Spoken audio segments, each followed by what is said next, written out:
17 Agustus. Pak Yuti, berhenti dulu, ucap Mbah Malik kepada sopirnya.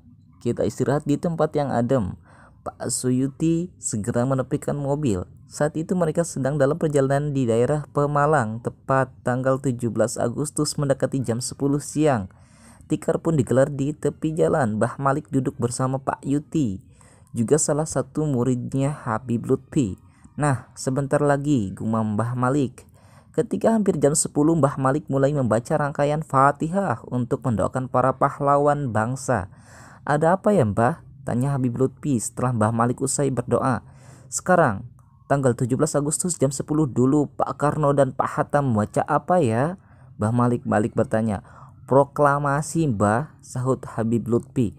Nah, itu kita berhenti sebentar untuk menghormati, terang Mbah Malik.